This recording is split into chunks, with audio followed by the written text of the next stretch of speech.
থেকে আপনাকে শোকজের একটা নোটিশ দিয়েছে। কি নোটিশ আপনি পেয়েছেন? আমি জাস্ট মেল দিলাম। কি বলবেন? দেখুন, তৃণমূল ভয় পেয়ে গেছে। তৃণমূলের যে একটা চ্যানেল আছে সেই চ্যানেলটা দেখিয়েছে এবং সেখানে ছোট্ট একটা পোর্শন দেখিয়েছে।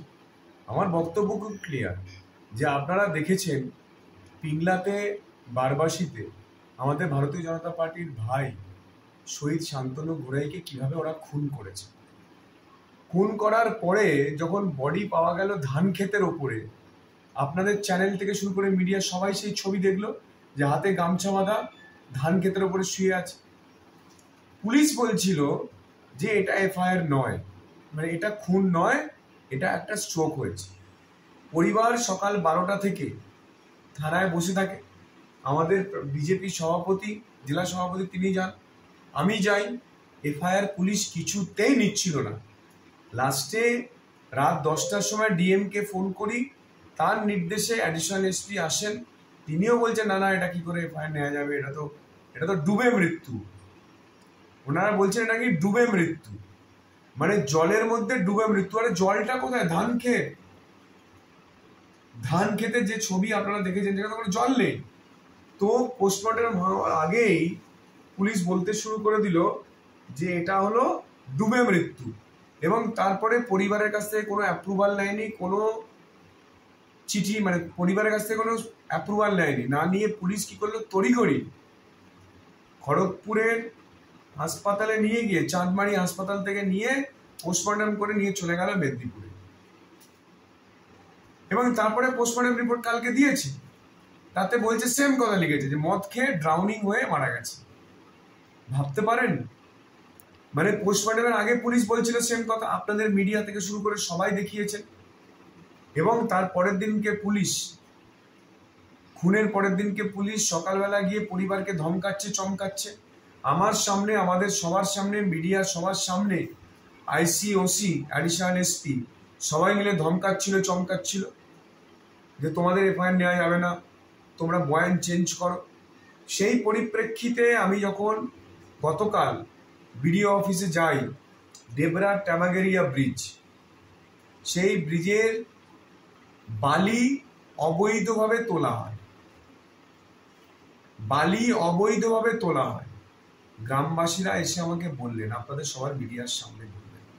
সেই কথা যখন আমি বিডিওকে জিজ্ঞেস করি, বিডিও বলছেন না ওখানে কোনো অবৈধ খাদান নেই, কোনো বালি তোলা হয় না। তাহলে আমি সত্যি বলছেন না মিথ্যে বলছি? বলছে না আমি সব জানি না, আমার কাছে কোনো খবর নেই। নাম্বার 1। নাম্বার 2, আমি বিডিওকে বললাম যে এই যে টেম্পোরারি ব্রিজটা ভেঙে পড়ে আছে, সেই ব্রিজটা বদলে আমরা আসবার সঙ্গে সঙ্গে আপনারা বাঁশ পেতে একটা সেতু বানাচ্ছেন। আমরা যখন যাই তখন দেখি একটা বাঁশ দিয়ে একটা সেতু বানানো হচ্ছে, এবং সেই সেতু পেরোতে গেলে এত বছর ধরে ওই যে ওখানে যে টেম্পোরারি একটা বানিয়েছিল, মাটির একটা সেতু বানিয়ে রেখেছিল, সেটা পেরোতে গেলে, আসতে গেলে, যেতে গেলে পয়সা নেয়। কে পয়সা নেয়? তৃণমূলের হাড়মাদ্রা পয়সা নেয়। সেই পয়সা কোথায় যায়? সাংসদের কাছে যায়। সেই পয়সা কোথায় যায়? এসপির কাছে যায়। এসপি সেই পয়সাটা কোথায় পাঠায়? কালীঘাটে পাঠায়। কালীঘাট থেকে কোথায় পয়সা যায়? না দুবাইতে। তো ভিডিওকে বললাম যে আপনি জানেন না এই সেতু থেকে পয়সা তোলা হয়? বলছে না, এরকম তো কোনো ইনফরমেশন নেই। যে আপনি এখানে ভিডিও, আপনার 100 ফুটের মধ্যে, 100 মিটারের মধ্যে আপনার সেতু, আপনি জানেন না যে ওখানে বালি খাদান অবৈধভাবে তোলা হচ্ছে? আপনি জানেন না সেতু পার করতে গেলে পয়সা তোলে? বলছে না,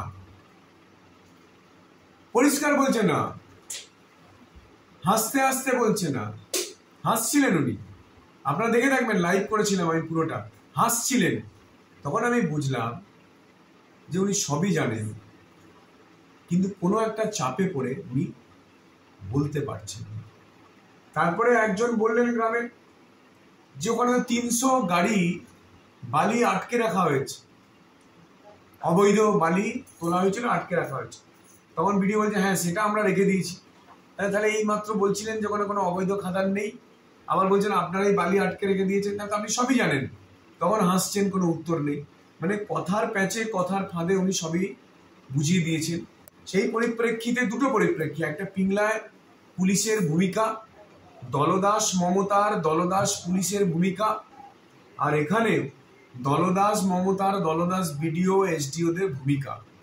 সেটা নিয়ে আমি বলেছি যে যদি পুলিশ, এসডিও, বিডিও এরা চমকাতে ধমকাতে আসে যে এই তোমাদের এফআইআর বদলাও, এফআইআর বয়ান চেঞ্জ করে দাও, এই যে বালি খাদান চলছে অবাধে সেটাকে গ্রামবাসীরা আটকাতে চাইছে, পুলিশ এসে আটকাতে দিচ্ছে না, পুলিশ অবৈধ খাদান চালিয়ে যাচ্ছে।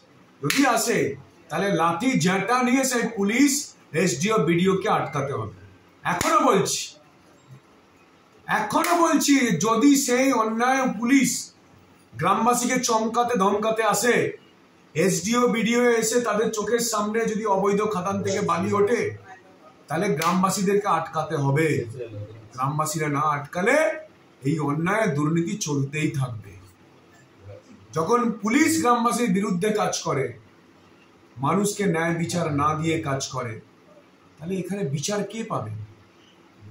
যেভাবে সন্দেশখালীর মা বোনেরা লাঠি ঝাঁটা নিয়ে শেখ শাহজাহানকে জেলে পাঠিয়েছে, পুলিশকে আটকেছে, সেইভাবে যে পুলিশ, যে এসডিও, যে বিডিও দুর্নীতির সঙ্গে জড়িত, যারা অন্যায়কে প্রশ্রয় দিচ্ছে, যারা দলদাস, মমতার দলদাসগিরি করছে, যারা কালীঘাটের চাপে পড়ে গরিব মানুষকে লুটছে, গরিব মানুষকে বঞ্চিত করছে, তাদেরকে আটকাতে গেলে লাঠি ঝাঁটা নিয়েই আটকাতে হবে।